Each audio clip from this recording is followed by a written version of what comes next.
Assalamualaikum warahmatullahi wabarakatuh. Saya Hilman Hawari, mahasiswa BINUS Online jurusan Bisnis Manajemen.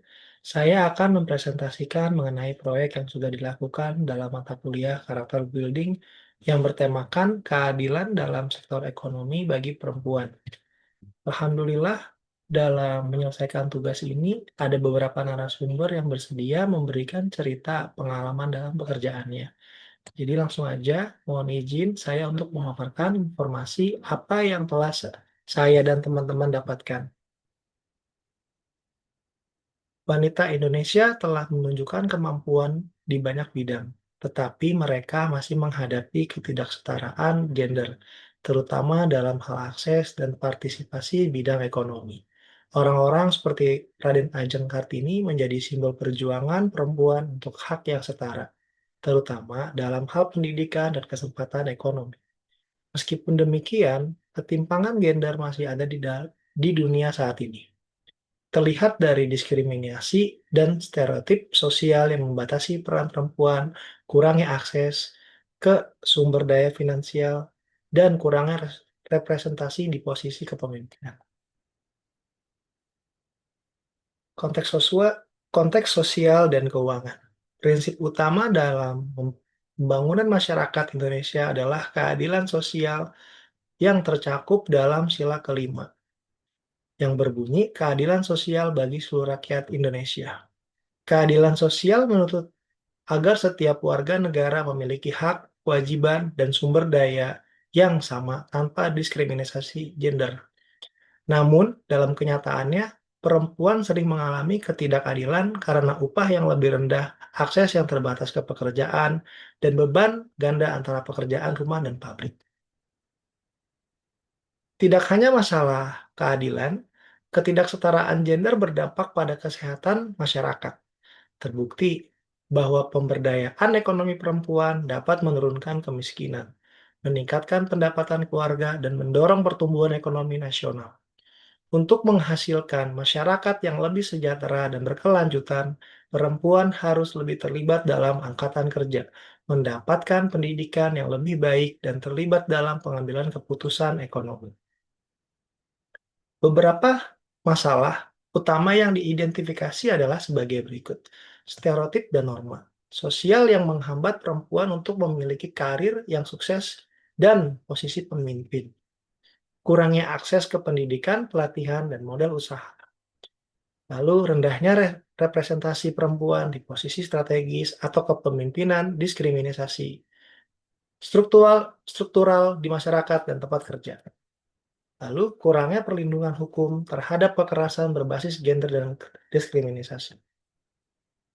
Upaya dan solusinya, untuk mengatasi masalah ini, masyarakat, pemerintah, dan institusi seperti meningkatkan kesadaran dan pengetahuan masyarakat tentang pentingnya kesetaraan gender, mengembangkan kebijakan keuangan yang responsif terhadap gender, memberi perempuan pelaku usaha akses ke pelatihan, modal, dan teknologi, mendorong perempuan untuk berpartisipasi dalam pengambilan keputusan dan kepemimpinan, perlindungan hukum yang lebih baik, dan lingkungan kerja yang lebih inklusif, kolaborasi lintas sektor termasuk penggunaan media sosial, dan dalam kampanye kesadaran.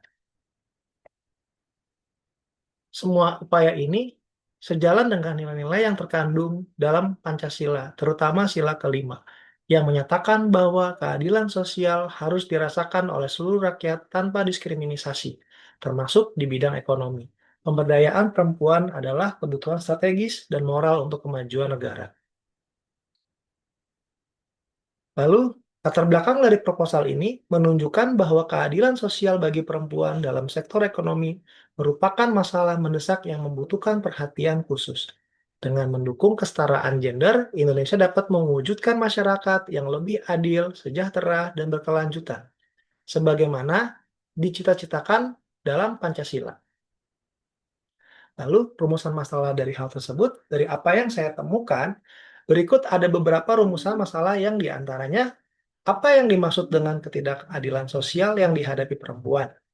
Mengapa keadilan sosial bagi perempuan penting untuk diwujudkan di Indonesia? Apa hubungannya dengan sila kelima Pancasila, keadilan sosial bagi seluruh rakyat Indonesia? dengan advokasi kesetaraan gender. Dalam proyek ini, rumusan masalah di atas digunakan sebagai landasan untuk analisis dan penyelesaian. Tujuan utama proyek ini adalah untuk mendorong keadilan sosial dan kesetaraan gender di bidang ekonomi, sesuai dengan nilai-nilai Pancasila. Hasil temuan menunjukkan bahwa upaya kesetaraan gender di sektor ekonomi Indonesia sudah berjalan dan memberikan dampak positif. Namun, masih menghadapi tantangan yang perlu terus diatasi. Berbagai program pemerintah seperti pengaruh utamaan gender, pemberdayaan ekonomi, perempuan, dan peningkatan akses pendidikan serta pelatihan telah berhasil memperluas peran perempuan dalam berbagai sektor, termasuk pertanian, perdagangan, dan kewirausahaan. Perempuan kini semakin banyak terlibat dalam pengambilan keputusan ekonomi, baik di tingkat keluarga maupun masyarakat. Dan kontribusi mereka terbukti mampu meningkatkan kesejahteraan keluarga serta memperkuat ketahanan ekonomi desa dan kota. Namun, masih terdapat hambatan seperti diskriminasi, stereotip sosial, keterbatasan akses terhadap sumber daya, serta rendahnya representasi perempuan di posisi kepemimpinan dan pengambilan keputusan strategis. Selain itu, pekerjaan perempuan di sektor informal dan pekerjaan rumah tangga yang tidak dibayar seringkali kurang diakui nilainya, sehingga kontribusi ekonomi mereka belum sepenuhnya dihargai. Oleh karena itu, meskipun kemajuan menuju kesetaraan gender sudah terlihat, upaya yang telah berjalan harus terus dipertahankan dan bahkan ditingkatkan. Diperlukan penguatan kebijakan responsif gender, peningkatan pendidikan dan pelatihan, dukungan akses modal dan teknologi, serta perubahan norma sosial agar perempuan dapat berpartisipasi secara optimal dan setara dalam pembangunan ekonomi. Kolaborasi antara pemerintah, masyarakat, organisasi perempuan, dan sektor swasta sangat penting untuk memastikan capai kesetaraan gender yang berkelanjutan dan inklusif, sehingga keadilan sosial benar-benar terwujud bagi seluruh rakyat Indonesia. Berdasarkan diskusi dan temuan, berikut adalah beberapa solusi konkret untuk mengatasi ketidakadilan sosial terhadap perempuan di sektor ekonomi. Meningkatkan kesadaran dan pendidikan gender, melakukan kampanye dan pendidikan di masyarakat, sekolah, dan di tempat kerja untuk mengubah dan stereotip yang membatasi peran perempuan, memasukkan materi yang berkaitan dengan kesetaraan gender ke dalam kurikulum sekolah formal dan non-formal. Meningkatkan kebijakan yang responsif terhadap gender. Pemerintah harus membuat dan menerapkan kebijakan ekonomi yang responsif gender, yang mencakup perencanaan penganggaran yang mempertimbangkan kebutuhan kemungkinan perempuan mengadvokasi undang-undang yang melindungi hak-hak perempuan dalam dunia kerja dan usaha. 3. Pemberdayaan ekonomi wanita. Meningkatkan akses perempuan ke pelatihan keterampilan, modal usaha, dan teknologi. Melalui dukungan UMKM dan koperasi wanita memfasilitasi perempuan untuk pengembangan usaha. Lalu meningkatkan representasi kepemimpinan perempuan, mempromosikan dan mendorong perempuan untuk berpartisipasi secara aktif dalam pengambilan keputusan di bidang bisnis, politik, dan pemerintah. Memberi perempuan peluang, kepemimpinan, dan mentoring di berbagai industri, memperbaiki perlindungan hukum, menciptakan lingkungan kerja yang aman dan inklusif, penerapan hukum yang adil dan tegas.